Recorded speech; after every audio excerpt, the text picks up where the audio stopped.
2015, le TCSP aurait dû être opérationnel.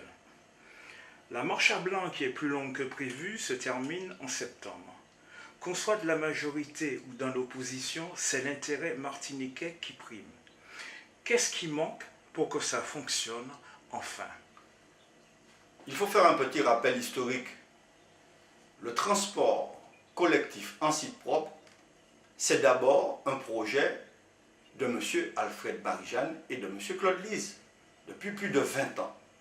Je dois saluer l'action qui a été menée notamment par l'ancien président du conseil régional, le docteur Lise, qui a permis de réaliser l'ensemble des études pour faire ce transport collectif. Il a fallu modifier par exemple le trajet de ce TCSP, il a fallu construire de nouveaux échangeurs qui n'étaient pas prévus initialement, il a fallu faire un ouvrage d'art pour traverser à Guigneron, devant la zone industrielle La Lézarde, il a fallu modifier le trajet pour que le TCSP traverse le parking de l'aéroport. Donc, c'est un projet vieux d'une vingtaine d'années qui n'avançait pas. Lorsque Ensemble pour une Martinique nouvelle arrive à la région en 2010, il s'agit de tout mettre en œuvre, notamment de payer les personnes qu'on devait exproprier à Sainte-Thérèse. Vous ne pouvez pas récupérer le terrain de certains riverains et puis ne pas les payer. Donc il a fallu mettre en place toute une série d'études et de travaux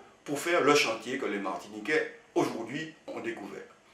Il a fallu signer un contrat de partenariat public-privé avec la société Vinci et une de ses filiales, Caribus, et faire que l'équipement soit livré parce que nous allions perdre 80 millions d'euros de recettes européennes si l'ouvrage n'était pas terminé au 31 décembre 2015. Mais depuis 2 ans, qu'est-ce qui se passe? Le TCSP ne fonctionne pas. La CTM est immobile, est à l'arrêt. Pourquoi? Notamment parce que les dirigeants actuels, la gouvernance qui est divisée, qui est désarticulée, cette gouvernance est en conflit avec le groupe Vinci. Aujourd'hui, le groupe Vinci réclame à la CTM 8 500 000 euros, dont 800 000 euros d'intérêt de retard, parce que la CTM doit payer les loyers pour celui qui fait l'entretien de l'ouvrage. Mais comme aujourd'hui, il y a une volonté manifeste du président du conseil exécutif de ne pas payer Vinci, eh bien, l'action aujourd'hui est presque au contentieux, puisqu'il y a une mise en demeure qui a été envoyée par Caribus au président de la collectivité territoriale de Martinique, du conseil exécutif. Cette question du non-paiement est assez extraordinaire, on peut dire, mais c'est un désastre financier. On peut dire que c'est une catastrophe économique, mais on peut dire aussi que c'est un cafouillage politico-administratif. D'abord, les Martiniquais doivent le savoir. La CTM a dû payer entre 2016 et 2017 31 millions d'euros. 31 millions d'euros qui ont été payés aux banques, à la Caisse des dépôts et consignations et à l'Agence française de développement pour rembourser les emprunts faits pour réaliser l'ouvrage, mais aussi pour payer la société Vinci. Donc, 31 millions d'euros ont été jetés par les fenêtres puisque on constate que le TCSP ne fonctionne pas. Ceci, c'est pour la partie désastre financier. Il y a un autre désastre, c'est le désastre économique, puisque l'activité que devait générer le TCSP n'existe pas. Les bus ne roulent pas. Il y a beaucoup d'embouteillages aujourd'hui, alors que ces bus ont pour but d'accélérer et de fluidifier le trafic, d'augmenter la mobilité des personnes, de faire qu'il y ait la ville capitale et ses commerces qui soient irrigués en clientèle pour le développement économique de la capitale Fort-de-France. Enfin, c'est un désastre, je dirais, un cafouillage politico-financier, puisqu'aujourd'hui, les dirigeants de la CTM veulent liquider le syndicat mixte du transport collectif en site propre et aussi une société publique locale qui a été créée, c'est Transport de Martinique. Cette société avait pour but de contrôler le travail fait par le groupe Vinci concernant les infrastructures, mais aussi de développer les projets futurs pour voir comment on pouvait faire le TCSP arriver à Rivière salé ou bien au Robert. Donc, c'est une politique de liquidation qui est entreprise aujourd'hui par la gouvernance actuelle de la CTM. Il faut avoir un pouvoir absolu.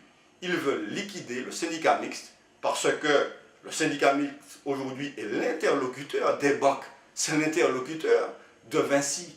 Et aujourd'hui, ils veulent tout recentraliser dans les mains d'un seul homme qui aurait tous les pouvoirs, mais qui, malheureusement, aujourd'hui, se montre incapable de faire fonctionner le TCSP. Parce que la réalité, c'est qu'ils ont prévu dans les comptes 2 mois de fonctionnement pour l'année 2017, le mois de novembre et le mois de décembre. Or, manifestement, les opérations ne seront pas prêtes et les Martiniquais vont devoir encore mettre la main à la poche pour un transport collectif qui ne fonctionne pas. Pourrait-on démarrer le TCSP sans que Vinci soit payé? Tant que Caribus, la filiale du groupe Vinci, ne sera pas payée, ce TCSP ne pourra pas démarrer. Les obligations contractuelles sont clairement définies dans un partenariat public-privé.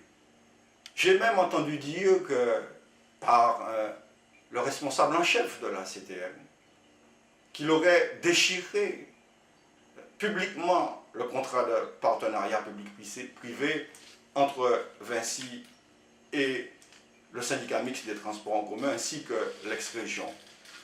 Je lui déconseille très fortement.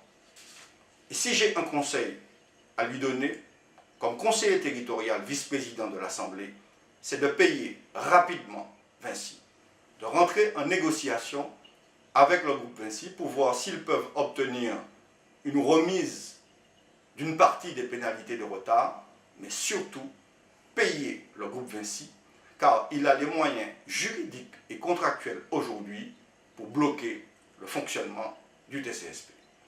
L'autre élément, c'est, et j'y reviens, c'est la volonté de dissoudre, de liquider le syndicat mixte de transport collectif.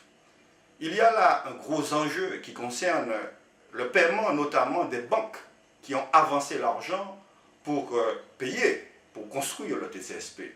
Principalement la Caisse des dépôts et consignations qui est le bras financier armé de l'État français, mais aussi l'Agence française de développement, autre structure financière chargée du développement de l'État français. Si toutefois il n'y a pas d'accord avec ces deux organismes financiers, la Martinique se verrait privée de financement pour toute une série d'opérations. Ceci est particulièrement dommageable. C'est faire courir des risques au pays Martinique. C'est faire que les investisseurs s'inquiéteront de la situation. Aujourd'hui, ce conflit avec Vinci est observé par beaucoup d'entreprises françaises. Il y a un autre conflit avec la société Albioma à Trinité. Ces conflits sont observés et, vous le savez, un groupe de chefs d'entreprise a récemment lancé dans le journal France Antilles un SOS détresse, un appel pour que la Martinique soit plus attractive.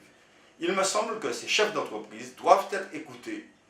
Il y a là une raison forte pour la CTM d'entamer le dialogue avec les chefs d'entreprise en Martinique afin de permettre l'investissement dans le pays. Parce que la crainte que nous pouvons avoir, et ceci va se vérifier à la fin de l'année 2017, la Martinique aura moins investi, en tout cas la CTM aura moins investi en 2017 qu'en 2016.